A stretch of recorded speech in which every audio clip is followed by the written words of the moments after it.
Loving, gracious Heavenly Father, thank you for your presence in our midst, Father. Although we are so far away in distance, it's your eternal presence with each one of us that makes all the difference. And Lord, we bow before you and we adore you, Lord Jesus. You are the King of Kings, you are the Rock of Ages, you are the Lord of Lords. Lord, we worship you. Lord, you are the Creator, you are the Alpha and the Omega. You are the beginning and the end. And Lord, you know everything. And Lord, you are all powerful, you are omniscient and omnipotent, Father. We praise you, we bow before you, and we give you all the glory. And Lord, we are just but dust and clay, and you are the potter, and you can mold us. Yes, Father, cleanse us with your blood once again and flood us with your Holy Spirit, and help us to listen to your still small voice, what you want to personally tell us. And Lord, we want to be blessed eternally by your word, that the word that we hear would profit us for eternity. Lord, help us, help each one of us. Let your name alone be glorified. In Jesus' precious sweetest name we pray. Amen. Amen. So for past so many months we have been gazing intently at the glory of the Lord Jesus in the mirror of the Word of God in Hebrews, and how Jesus, the real high priest that we have, how he is interceding for us, how he became a forerunner for us, how he wants us to have a life of rest, and for that, how he paved the way for that by his own life and by his own death on the cross. And we were seeing Hebrews chapter 4, the whole emphasis was this life of rest. Hebrews 4:1, we were seeing that there is a promise of this life of rest. There is a promise of entering his rest. And if while a promise remains of entering his rest, let us have a healthy reverential fear that any one of you may seem to have come short of it. The Lord wants us to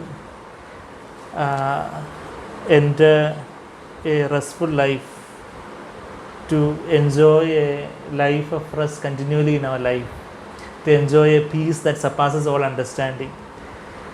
The peace that can be understood is the peace that the world gives when all the situations are favorable, when all the things that we expect happens. Then actually there is a peace and joy that the world can understand. But Philippians 4:7 speaks about the peace that surpasses all understanding. All our human understanding cannot comprehend the peace that the Holy Spirit gives.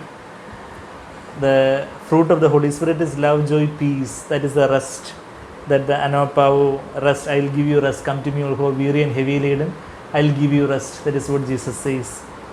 Actually, in my consultation room, I have this.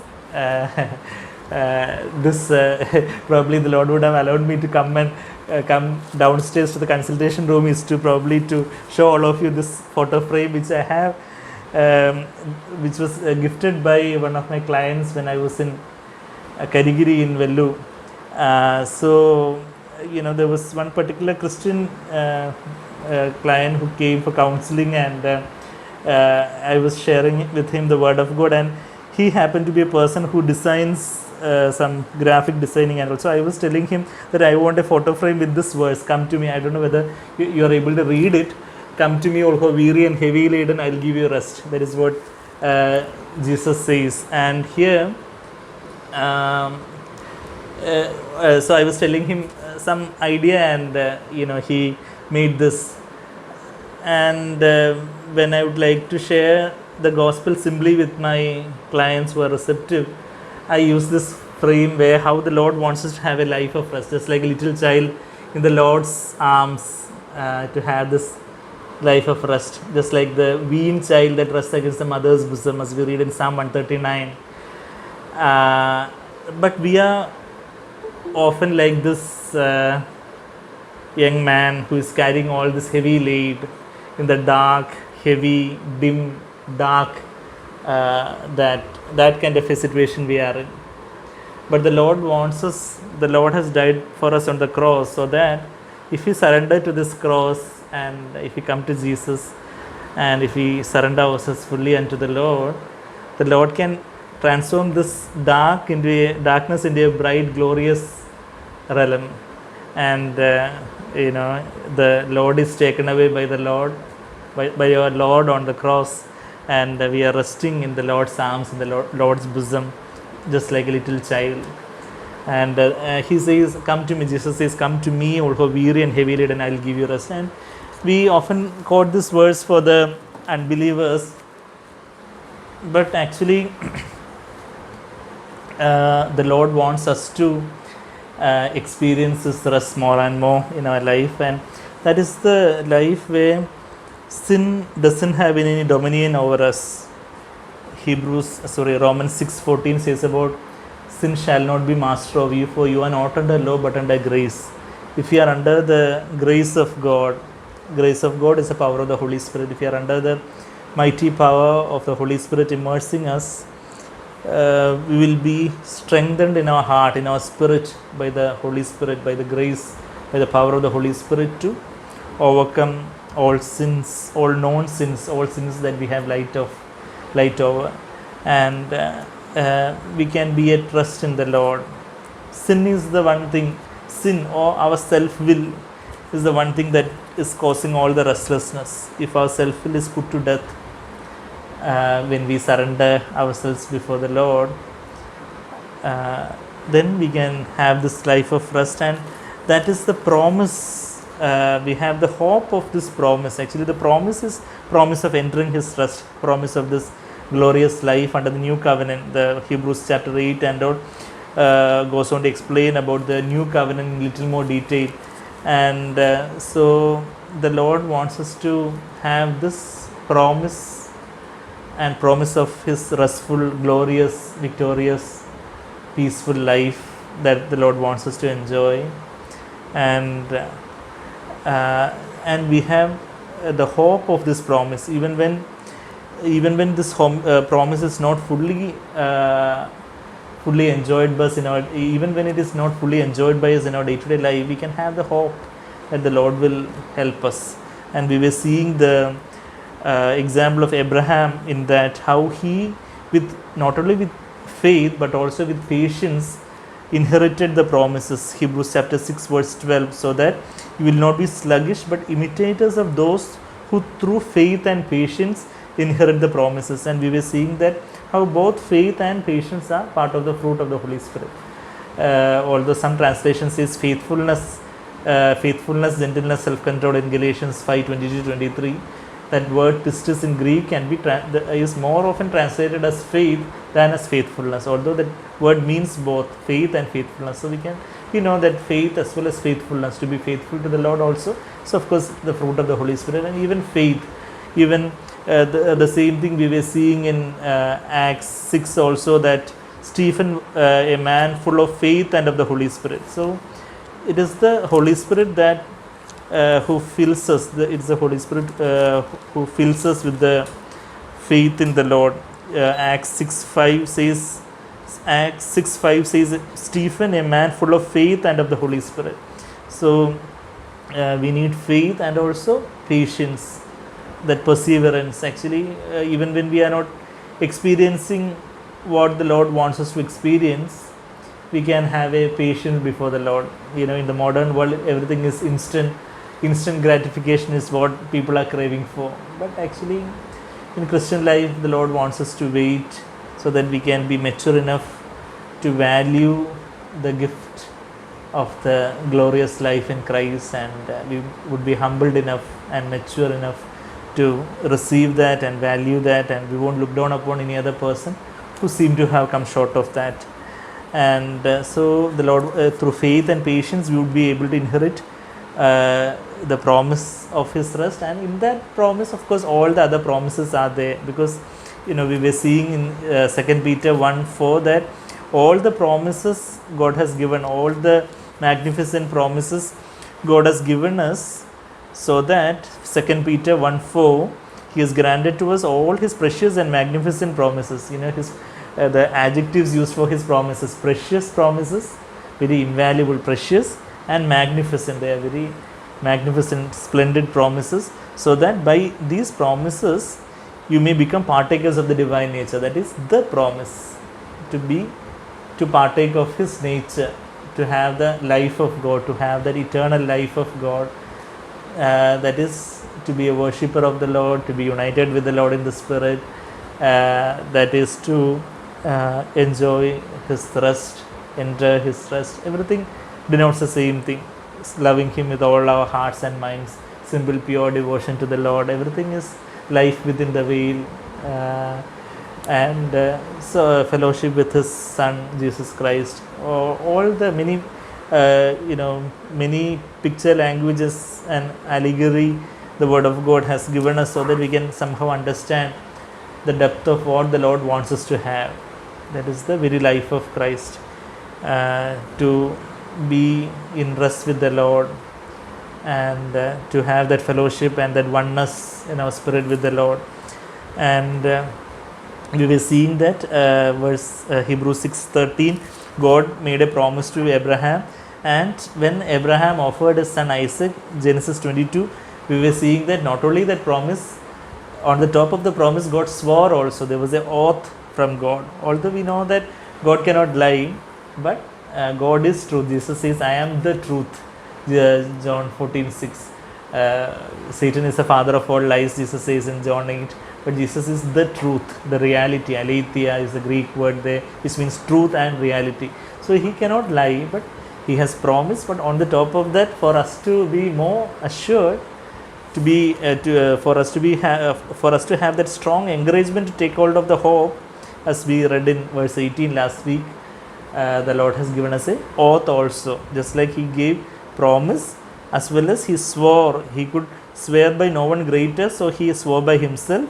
And verse 15, so having patiently waited, Abraham obtained the promise, and men swear by one greater than themselves. With them an oath is given as confirmation is an end to every dispute. In human terms, actually, when an oath is given, every dispute, every conflict is ended. In the same way, God also condescended. He came down to our level, and he desires even more to show the heirs of the promise, that we are the one who are heirs of his promise, who are supposed to inherit that promise. He wanted to show us the unchangeableness of his purpose. What is his purpose? For us to enjoy that promise of that rest in him, purpose for our life. That is why God created us. God created Adam and Eve to have that rest with him. The first day was a Sabbath day where God rested with Adam and Eve. Genesis 2 and 3 we were reading. And so that unchangeable, the very purpose with which God originally created man. In the beginning, just when people were asking Jesus about divorce in Matthew 19, Jesus was telling it was not so in the beginning. It was not so, if you read there in Matthew 19, 2 times Jesus is referring using that word in the beginning, because actually, whenever we have some problem, it's always good to see the heart of God from the very beginning. In the law, there was some permissive will of God, but it was not the perfect will of God. So that's why when Moses was permitting to give that certificate of divorce and all, but it was not so. Matthew 19 verse 4, Jesus answered and said, have you not read that he who created them from the beginning made them male and female? So he is referring to the beginning. And again verse 8, he said to them, because of your hardness of heart, Moses permitted, not commanded, but just permitted you to divorce your wife, but from the beginning it has not been this way. So God wants us to see things from the beginning. When John the Apostle is writing both the epistle as well as the gospel, the very thing that he is beginning with is in the beginning. John 1:1, in the beginning was the Word, and the Word was with God. And John's epistle, 1 John 1:1, if you turn there, what do we read there? What was from the beginning is what he says. What was from the beginning, what we have heard and what we have seen with our eyes, what we have looked at and touched with our hands concerning the word of life. So God wants us to see things from His perspective, from the beginning, from an eternal perspective. Even Genesis 1:1, in the beginning God, in the beginning of our day, in the beginning, whatever in our life, in the beginning, God has the first place. Like Colossians 1:18 says that Jesus would have the preeminent place in everything. That phrase I hope you are familiar with in Colossians chapter 1 verse 18 latter part, so that He Himself will come to have first place in everything. He Himself will come to have the first place in everything, in every area of our life, whether Jesus is having the first place, or is He cornered somewhere, or is He somewhere in the corner, or is He having have we prioritized many other things before Him? So is He the real ruler of our life, or are we kind of ruling our own life and getting some benefits from Jesus on and off? That is the difference between a true disciple and a just a kind of a follower of believer. A true disciple is one where Jesus is ruling his life, but just a believer, just a 60%, 30% harvest kind of believer. Jesus says in the parable of the word of God, parable of sowing the seed, Jesus says about the 60-fold harvest and 30-fold harvest and all. So there are believers, of course, with the they have committed themselves, they have been born again, but they don't want to commit fully to the Lord. They don't desire even, but they just want to go to heaven, but want to have their own way on this earth also. But of course there are many, there are a few who, although they might fail and they might falter, they might have their own failures in their lives, but in the depths of their heart they want to really please the Lord and glorify the Lord with all their hearts, and they want to love, and in spite of their failures they will press on to that perfection. Like Hebrews 6:1 we say, press on to perfection. And if we press on to that, then we will be able to inherit the promises of God with faith and patience. But if we become sluggish and if we become complacent or satisfied with our mediocre level of Christian life, then actually we won't be able to inherit those promises. Yeah, others, did you? Promise of rest. Promise of rest was one of the immutable things that you had mentioned. Yeah, the unchangeable things. Yeah. Two unchangeable things. So one is the promise of rest, and the oath is. Oath is actually, I will surely bless you and multiply you, like that God promised Abraham. So God is giving us an oath also, saying that I will surely help you to inherit this promise. On the top of the promise there is oath also. Is it clear? Yes, sir. Yeah. So, pardon me? Yeah. Yeah. So verse 17 we were reading, in the same way God says, even more to show the heirs of the promise the unchangeable of His purpose. His original purpose is to have is for us to have this life in Christ. And even actually when we read Romans 8:28 is some verse that we often quote. God makes everything to work together for good, but that doesn't end there, as we all know. God works everything. God works together, and we know that Romans 8:28, and we know that God causes all things to work together for good. For whom? To those who love God, to those who are called according to His purpose. So God has called us according to His purpose to inherit that life in Christ, that fullness of life, that abundant life in Christ. And God has called us according to that purpose, and if we love God with all our hearts, then actually God will make everything to work together for good. And that purpose, what is that purpose? That purpose, verse 29 says that It is to make us to be conformed to the image of His Son, Jesus Christ, to make us like Christ, to make us more and more like Christ is what He really purposed. As Brother Zach often quotes that verse, the real purpose and aim of our life to become like Christ, to partake of that life of Christ. And so there is this unchangeableness of His purpose. So not only the promise, but also it is interposed with an oath also. I will surely bless you and will multiply you. In the Old Covenant, it was a Old Covenant type of earthly blessing. In the New Covenant, it is spiritual blessing. Spiritual blessing is God will, of course, earthly needs God will meet, and spiritual blessing is to become like Christ, to have the fruit of the Holy Spirit, to be abounding with love, joy, and peace, and patience, and kindness, and goodness, and faith, and gentleness, and self-control.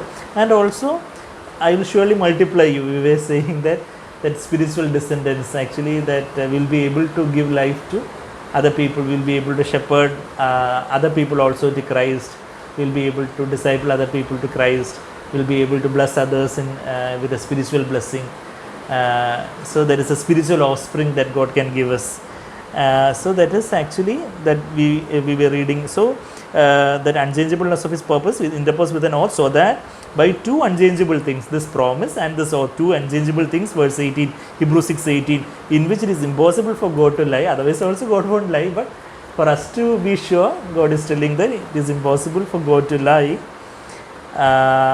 We who have taken refuge in Him, we have taken refuge in this strong tower. The Lord's name is a strong tower. The righteous run into it and they are safe.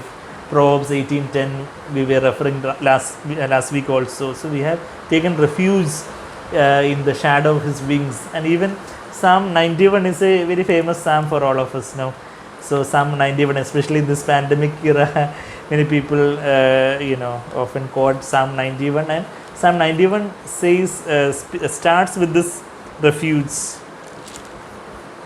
He who dwells in the shelter of the Most High will abide in the shadow of the Almighty. I will say to the Lord, my refuge and my fortress, my God in whom I trust.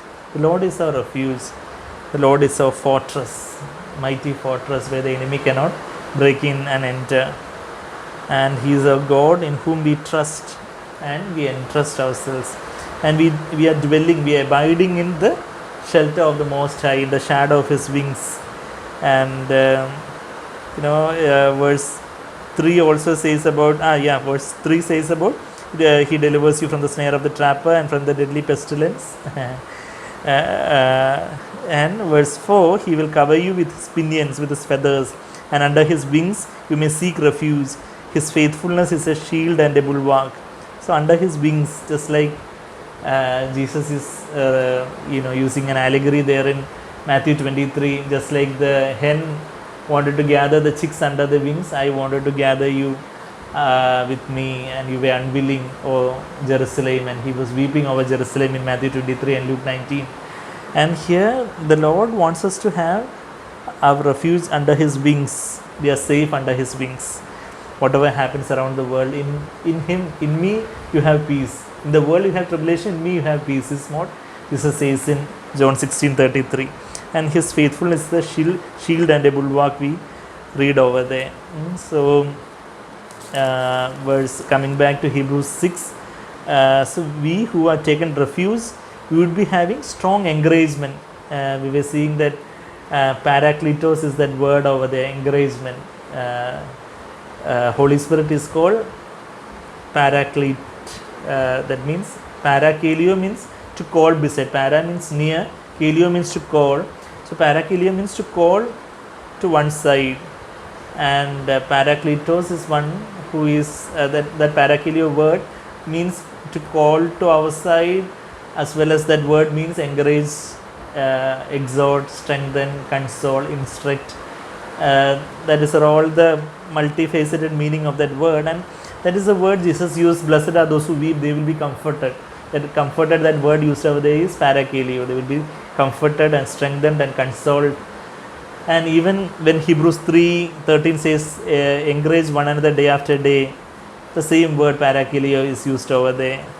And this Holy Spirit is called the helper, that is the Parakletos, the one who is comforting us, helping us, strengthening us, empowering us. And so if we have taken refuge under the shadow of his wings, we'll have strong encouragement to take hold of the hope of the promise of his restful life. And this hope we have as an anchor of our soul, anchor of the soul, a hope both sure and steadfast. How this hope comes? Actually, we cannot produce hope by our own manipulation. Hope comes by the Holy Spirit. Of course, whatever is of God, if it has to come to us, it is through the Holy Spirit only. So Romans chapter 15, we all know that blessed verse where Paul is blessing the believers in Rome, and it's a great verse of encouragement. Romans 15:13. Now may the God of hope, God is called a God of hope, even when the whole world is diminishing in their hope because they are setting their hope on perishable things. Our hope is in the eternal God, and He's a God of hope. Even when things around us seem dim and dark and gloomy, those who look unto the Lord, their faces will become radiant and they will never be put to shame. Psalm 34:5. And so now may the God of hope, God is called God of peace in many places. Even in Romans 16:20, God of peace shall crush Satan under your feet, shall soon crush Satan under your feet. The God of peace, it is said over there in Romans 16:20, and 1 Thessalonians 5:23, God of peace sanctify you entirely. So here it says, this is the word of God is referring to God, our Father's God of hope, and He will fill us with all joy and peace in believing. When we believe in Him, He will fill us with all joy and peace, so that you will abound in hope by the power of the Holy Spirit. So when we believe, when we entrust ourselves to the Lord will fill us with the Holy Spirit's power, and we will be abounding, not only have a meager hope or something, but we will have a abundant hope, abounding in hope. He's a God of hope. We will be able to abound in hope, and He will fill us with the joy and peace when we believe. So when we believe means trust or entrust ourselves to the Lord, surrender ourselves and believe in Him. And it is He, when we surrender ourselves, it is He who instills us the faith also to believe, and He will also fill us with the joy and peace when we believe His promises. Of course, there is a joy that the Lord is there, the Lord is our strength. The joy of the Lord is our strength, as we read in Nehemiah 8:10. And there is a peace, there is a rest when we believe, and we will be abounding in hope. We'll be having a, it's a abounding in hope. It is just like we are leaping for joy, leaping for hope. So that is a hope that the Lord will be able to exult in hope. We read in Romans 5. If we turn to Romans 5, there we read there in verse 1, Romans 5:1. Therefore, having been justified by faith, we have peace with God through our Lord Jesus Christ. So we have been justified by faith, and we have peace with God through Lord Jesus Christ. And through this Lord Jesus Christ also we have obtained an introduction by faith into the grace in which we stand, and we exult in hope of the glory of God. There is a hope, and what is that hope? Hope that I will be partaking of the glory of God. That glory of God is actually the life of Christ, and that restful life in Christ. That is why I put today's topic as hope of the glorious restful life in Christ. There is a glorious life, that is a glorious, victorious, peaceful, restful life. 2 Thessalonians 2:14 says that God has called us through this gospel to obtain, to partake of His glory. Keeping a finger here, if we turn to, I know one finger is in Hebrews, one finger is in, I know we only have 10 fingers in our hands. So, I won't, sometimes actually when we refer verses after verse, it will come. The Holy Spirit only reminds us of His word, no? 2 Thessalonians chapter 2 verse 14 says that it was for this he called us through our gospel that we may gain the glory of our Lord Jesus Christ. That glory is that nature and character of Christ. And how we can gain the glory of Christ? Through the Holy Spirit. And here he says that when we have been justified by faith, Romans 5:2, we are standing on the grace. Of course, when it comes to Romans 6:14, it is we are under grace. But actually, in the beginning of our Christian life, we are standing on the grace, just like the water up to the ankles in Ezekiel 47 vision. And after some time, it will be Ezekiel 47:5, water that cannot be forded, that is being under grace. But actually, even while we are infants in Christ, also we can exult in the hope of the glory of God. I hope that I'll be inheriting this glory of God through Jesus Christ, and so that is exulting in the hope of the glory of God. So here also this hope. So in psychiatry and all we say sense of hopelessness, or hopelessness is one of the hallmark of the people who might attempt suicide and all. Hopelessness, people out of the many symptoms of depression, hopelessness is one thing that is kind of a hallmark for people who might probably attempt suicide, because they don't find any hope in living, so they want to end their life. But actually, for a child of God, we can abound in hope. That is the great privilege that we have in Christ. In Christ, we love, faith, and hope, and love is the greatest of these three. We read that in the last verse of 1 Corinthians 13. So here we read that we have this hope that we are going to inherit this promise of this rest in Christ, this life in Christ, of this glory of God in Christ. This hope is an anchor of the soul. Our soul is our mind and emotions and willpower. Our soul comprises of these three components basically. Our mind, symbolized by the table of showbread in the holy place of the Old Testament tabernacle, and our emotions symbolized by the lampstand in the holy place, and golden altar symbolizing our willpower. And actually we know that our mind and emotions and our decisions all kind of tend to waver in the storms of this world. And the Lord wants us to have an anchor, just like a ship has got an anchor. When a ship is under some storm, they drop an anchor on the rock. So even in the beginning of the Hebrews also, Hebrews chapter 2 also, we were seeing that Hebrews chapter 2 verse 1, for this reason we must pay much closer attention to what we have heard, because we have heard from Jesus, not from any prophet or any prophets of all times, as God spoke in the beginning. God spoke in the beginning through Father. God, Hebrews 1:1 says that God spoke long ago to the fathers and the prophets in many portions and in many ways. But Son, so to what we have heard from this Son, the Lord Jesus, we must pay much closer attention. Hebrews 2:1, so that we do not drift away from it. And how do we? That time also, when we were referring to this when we were studying this Hebrews 2:1, we were referring to this verse of anchor in Hebrews 6:19. And this hope which we receive through the Holy Spirit is functioning as an anchor of our soul. And this hope the Lord gives us, and our soul is anchored. That means our soul means our mind and emotions and willpower. Our whole personality is anchored by hope in the most holy place. That is what it says. It's a hope which is both sure and steadfast, Hebrews 6:19, and the hope which enters within the veil. That is the glorious thing. Within the veil, that is, within the veil is the most holy place, as we know. The veil is, the thick veil is the one who demarcates the holy place and the most holy place. And most holy place denotes our spirit.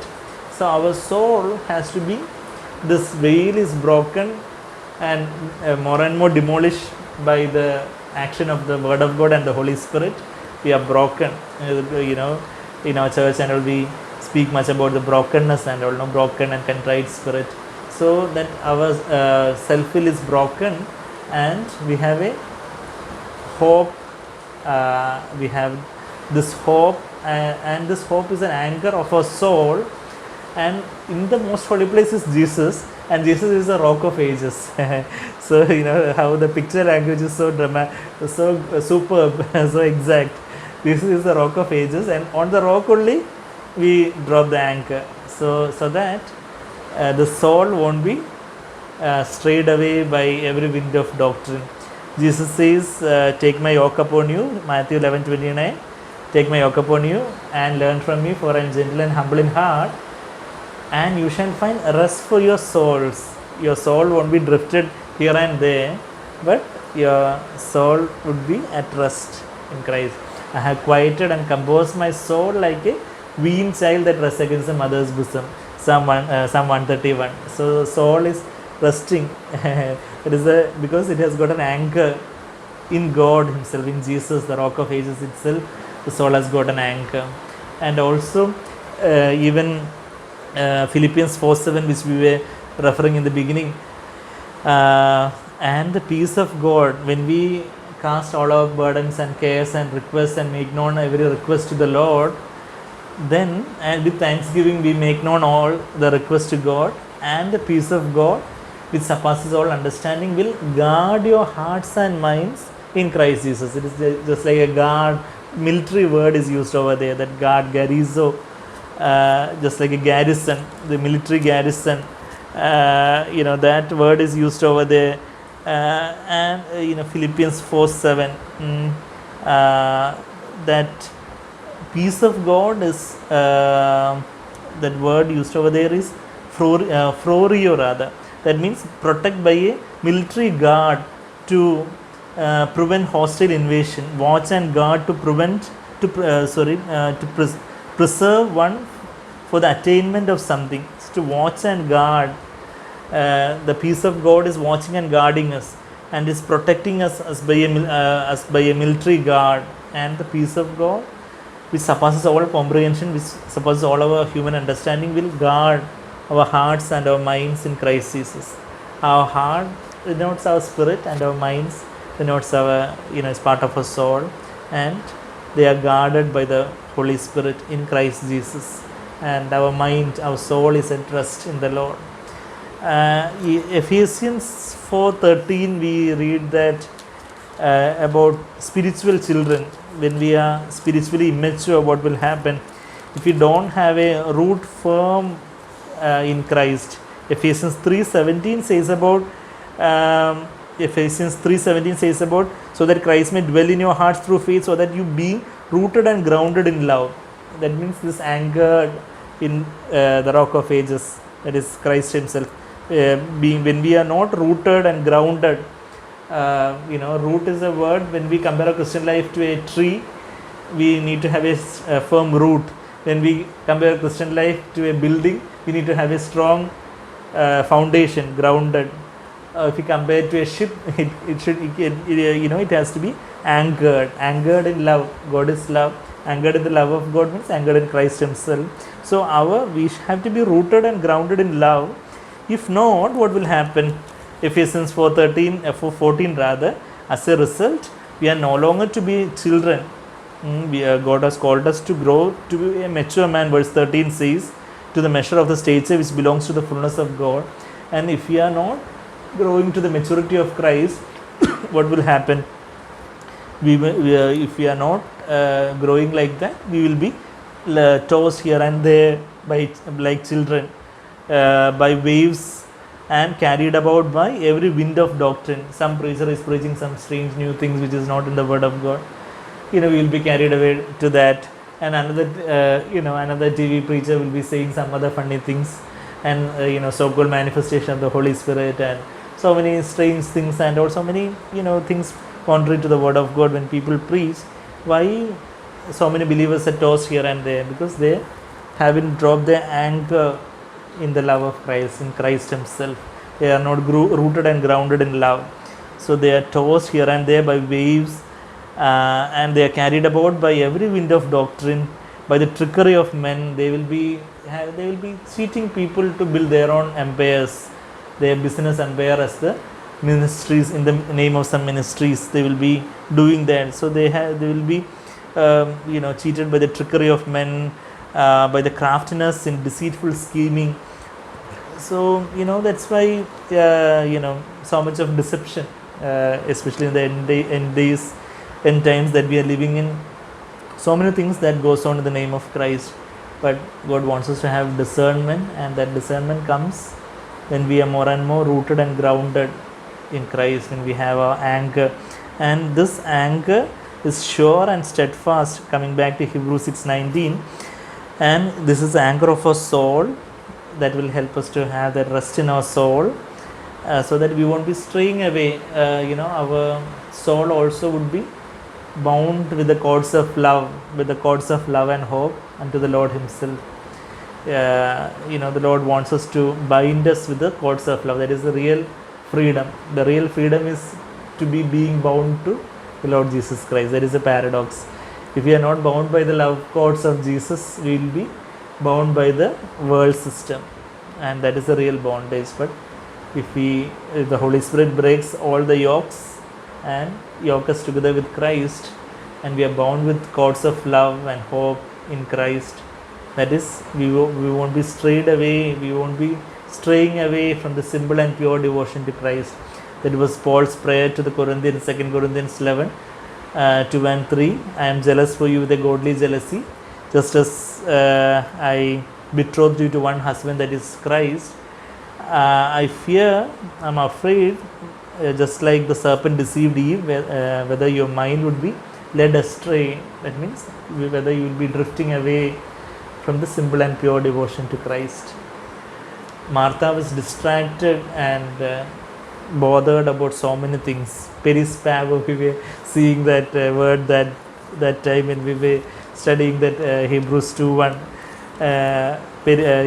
Luke 10, that Martha Mary example.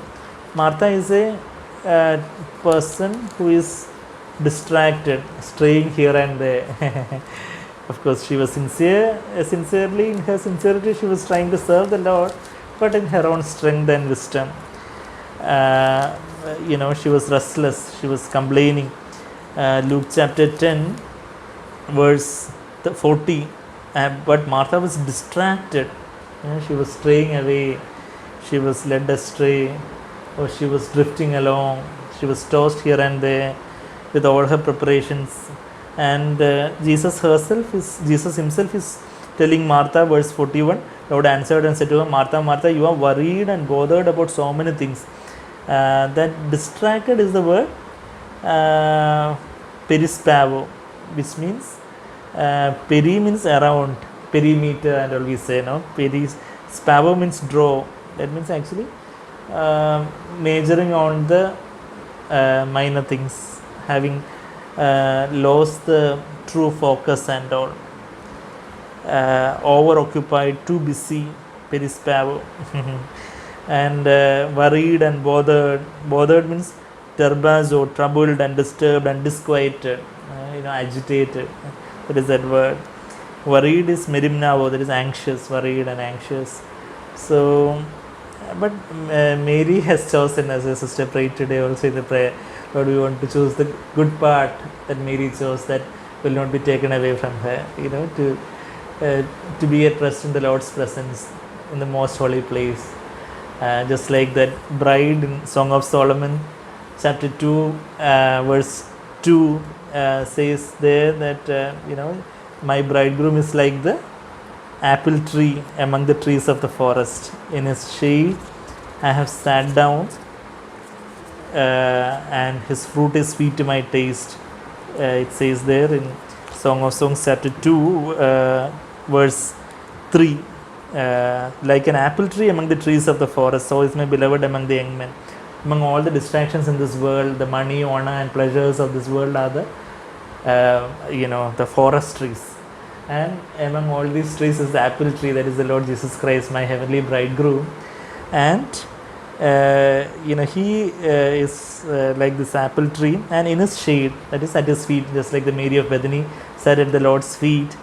In his shade, I took great delight and sat down, and his fruit, his words, were sweet to my taste. His words, the words of his mouth, the word of God is sweeter than the honeycomb. We read in Psalm 119, 103, and also in Psalm 19 also we read similar words, that how the word of God is sweeter than honey. And so that's how, that is what the Lord wants us to drop that anchor within the veil. Coming back to Hebrews.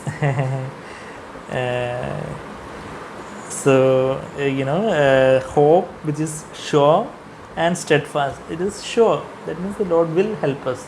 Lord will help us overcome. The Lord will help us to live a life pleasing to Him. The Lord is the one who has promised, and He is faithful, and it will come to pass. That verse in 1 Thessalonians 5:24 says, "Faithful is He." 1 Thessalonians 5:23 says, "May your spirit and may the God of peace Himself sanctify you entirely. May your spirit and soul and body be preserved complete without blame at the coming of our Lord Jesus Christ." So may the Lord preserve your whole spirit, soul, and body. And then it says, "Faithful is He who calls you." The Lord only has called you, and He is faithful, and He also will bring it to pass. He will do that. We just need to surrender, keep on surrendering ourselves in spite of all our weaknesses and failures or whatever things in our life. We need to keep on humbling ourselves and learn that humility from Him, and we will find rest for our souls. Matthew 11:28-29. So the whole word of God says the same thing in other words. Actually, so many different angles from the word of God, we were seeing the same thing.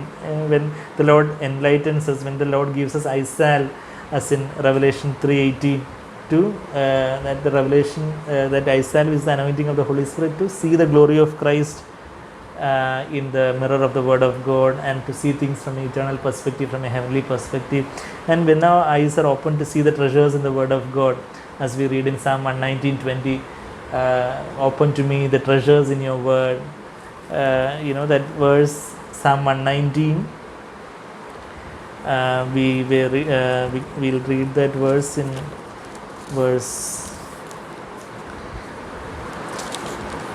Psalm 119, verse 18 rather, not 20. "Open my eyes that I may behold wonderful things from your law." Lord, from your word, I want to see wonderful things. I want to see the glory of Christ. So open my inner eyes, Lord. That is a prayer over there. Psalm 119, verse 18. And the same Psalm 119, 135 says, "Make your face shine upon your servant and teach me your statutes." When we are reading and meditating and learning from the word of God, Lord, I want your face to shine upon me so that I can see your glory in this word of God. Your face is shining upon me, and I am reading the word, and I will be seeing the reflection of your face in the word of God. That is the beauty of that verse in Psalm 119, 135. So, we were seeing that hope is an anchor of our soul. It's a hope that is sure and steadfast, and the hope that enters within the veil. And the Lord has paved a way through the veil, and that veil is symbolic of His flesh. If we all know that verse in Hebrews 10:19 and 20. Probably every session we would have referred to that verse, Hebrews 10, verse 19 and 20. "Therefore, brethren, since we have confidence to enter the most holy place." Actually, the Greek word there should be translated as the most holy place. I was seeing the Greek word for that. It has to be translated as the most holy place, but actually somehow the NASB has put it as only the holy place. So since we have confidence to enter the most holy place by the blood of Jesus, by a new and living way which He inaugurated for us through the veil that is His flesh. So that veil is symbolic of Jesus' flesh in our life. Actually, it is symbolic of our flesh. Flesh is a self-will, and Jesus' self-will was torn every day of His life when He said, "Not my will, Father, but your will." John 6:38 and 5:30, Jesus says, "I came from heaven not to do my own will, but the will of Him who sent me." And in Garden of Gethsemane also, He said, "Not my will, but your will be done." And He surrendered His will, His self-will every time, continually to the Father, so that the word of the Father will crush and tear that veil, and he always dwelt in that most holy place in the Father's bosom. He who is in the bosom of the Father, he has explained him. John 1:18 we read there, and how he has opened this new and living way. He is the one who first walked on this earth in this new and living way. It's a new way, it's a living way, there is a life in this way, and Jesus says, I am that way, I am the way. Jesus himself is this new and living way, and when we hold fast to Jesus and walk this way, this narrow way, it's a narrow way, Jesus says, and that is a way of escape in times of temptation. 1 Corinthians 10:30, and coming back to Hebrews 6:20, enters within the veil, where that means within the veil, that is in the most holy place, Jesus has entered as a foreigner for us, having become a high priest forever according to the order of Melchizedek. In the Old Testament, only the high priest was supposed to enter the most holy place, that too once a year at the Day of Atonement, and that too with much reverential fear and awe, lest he be smitten dead because of some sin in his life or something. So with much sacrifices and offerings only, the high priest would go within the veil, and that was a great privilege. Here it says here that Jesus is the real high priest for us, not according to the order of Levi, because Aaron and the descendants of Aaron, that was Levitical priesthood, but actually that was according to the physical requirements and all, only they were selected. Further in Hebrews 7 and 9 and all, we read about the physical requirements for the to become a priest and all.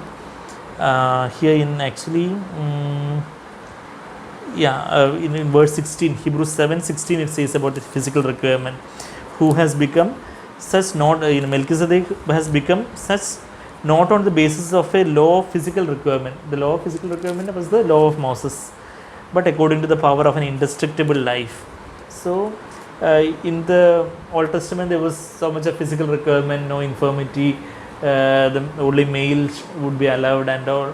But in the new covenant, it's according to the power of an indestructible life, whether male or female, whether we have infirmity in our body or not, whatever in our caste or color or religion, we all, when we are born again, we are priests under this high priest Jesus, because Jesus has become a high priest forever according to the order of Melchizedek. About Melchizedek we will be reading further in Hebrews chapter 7, and Jesus has become a high priest forever, and he has entered as a foreigner for us. He has run ahead. As Brother Zach often says, this is one title of Jesus that is not that popular among Christians, foreigner. Jesus is called the shepherd and the savior and the baptizer, and he's the life and the resurrection, he is the bread of life. So many titles of Jesus, and this title of Jesus, a foreigner, he has run ahead this race. Hebrews chapter 12, 1 and 2 says about the race that is set before us, and Jesus has run this race and he is at the finishing point, and we need to fix our eyes upon this Jesus, the author and finisher of our faith, and we can also run with perseverance in this race.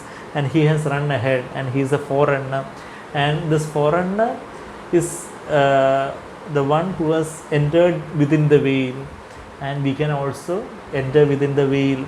Let's enter the most holy place and dwell over there in that life of rest. In the most holy place is the life of rest, in the very presence of the Lord. In me you have peace. The peace is the rest.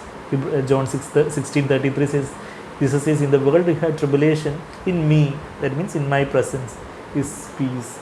In Jesus' presence is the fullness of joy also. Psalm 16:11, we know that verse. And in his presence, of course, there is fullness of love, because God is love. He has loved us with an everlasting love. Jeremiah 31:3. So in his presence is fullness of love, joy and peace, and we can just enter there, just like Jesus' flesh was broken every day of his life, and as an attestation to that, the Father from heaven has torn the veil from top to bottom, not from bottom to top as if some man is trying to do something, but from top to bottom God is doing from heaven. And now we can enter that most holy place through that new and living way. That is the way of the cross, way of life. It is a narrow way. There is a highway to Zion, and that is a way. There is a way to the. There is a path of life. Psalm 16:11 says, "You will make known to me the path of life. In your presence is the fullness of joy." So that path of life to the presence of God is actually is the new and living way. And Genesis 3:24 says the way to the tree of life, guarded by the cherubim with the fiery flaming sword.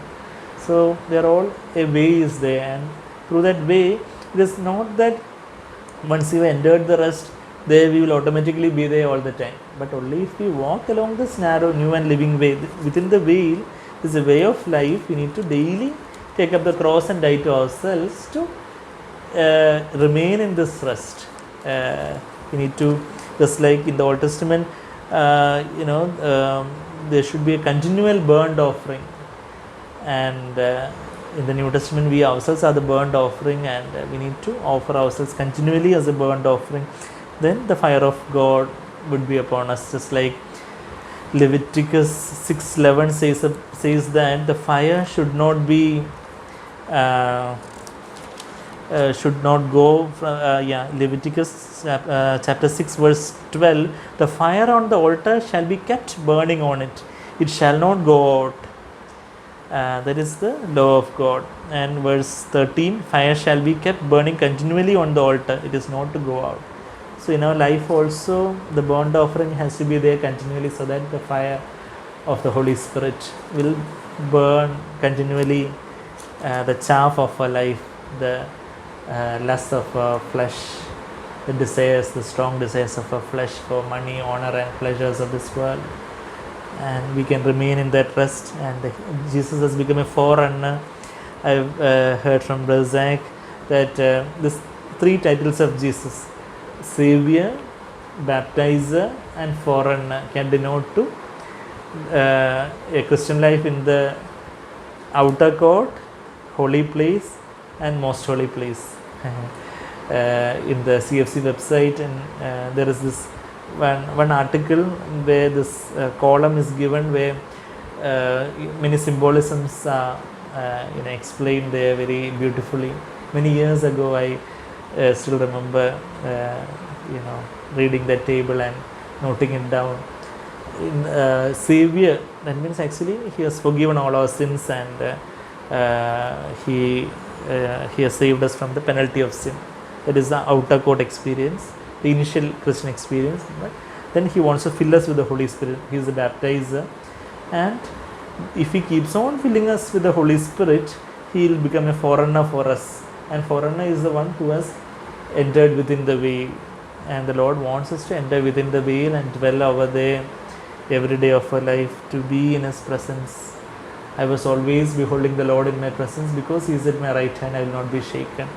And that is Psalm 16:8. And Psalm 16:11 says, you will make known to me the path of life, and in your presence is the fullness of joy, and at your right hand there are pleasures forevermore. And Hebrews 7:1 onwards, we will see further about Melchizedek, how Jesus has become a high priest forever. In the Old Testament, once a year the high priest will enter and he will come out. Sometimes actually the Jewish tradition, not in the Bible, it says that along with when the high priest goes within the veil, they will tie a rope around his ankle or his hip, so that in case he drops dead by the wrath of God or something, so nobody would dare to enter within the veil to take him. So they can just pull this rope or this whatever to take the dead body out. So that much was the reverential fear that they had for God. But now under the new covenant, without any fear of punishment, we can draw near to our Father. He is our Father in heaven, and we can run to His bosom, and we can lie and rest in His bosom, in His loving arms. That is the hope that we have. We can exult in that hope, we can rejoice in that hope. and the Lord has called us with a heavenly calling. And shall we humble ourselves and be filled with the Holy Spirit continually, so that we can enjoy this life of rest and enter within the veil behind this foreigner. And we can be a foreigner to many other people who will be running behind us, saying that the Lord has helped me to enter within the veil, so you can also. So like that we can be a foreigner, mini foreigners to many people behind us also. Just like Paul says in 1 Corinthians 11:1, imitate me as I imitate Christ, follow me as I follow Christ. So may the Lord help each one of us to be many foreigners behind this great foreigner, the priest forever. The high priest will enter and he will come back, but Jesus has entered within the veil in the most holy place, and he hasn't come out of that way, come out of that most holy place. He's forever there. And Hebrews chapter 8 verse 1 says that such a high priest who has taken his seat at the right hand of the throne of the majesty in the heavens, actually. So that symbolism is also about Jesus entering the heaven and sitting at the right hand of God, right hand of the Father. So such a glorious word we have, and glorious hope we have. The Lord will help us to taste that hope and enjoy that life in Him. Shall we look to the Lord in prayer? Loving, gracious Heavenly Father, thank you for your blessed word. Thank you for the promise, and thank you for the oath, and thank you for the hope that you have given us, that we can inherit that promise of your rest in you, Lord Jesus, the restful life in you.